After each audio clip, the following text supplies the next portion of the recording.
ஜெமினியில் புதிய ஆப்ஷன் வந்துருக்குது. Create மியூசிக்னு click பண்ணிவிட்டு நம்ம உள்ளே போய் ஒரு டிஸ்கிரிப்ஷன் நம்ம கொடுத்தோம் அப்படின்னா, இப்போ எங்கள் வீட்டில் ஒரு பூனைக்குட்டி இருக்குது. அந்த பூனைக்குட்டியை பற்றின ஒரு பாட்டு ஒன்று எனக்கு போடு அப்படின்னு சொல்லி நான் டைப் பண்ணுறேன்.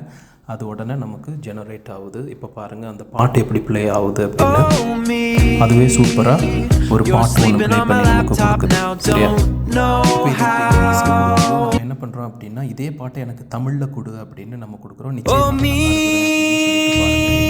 என் லேப்டாப் மேல தூங்குற எப்படின்னு தெரியல. காலை 5 மணிக்கு எழுப்புற சாப்பாடு வேணும்னு. ஓ நான் உன்னை என்ன பண்ண போறேன்? மீ தெரிஞ்ச பூனலையே நீதான் கூழு பாரு. ஆமா நான் உன்னை என்ன பண்ண போற? மீ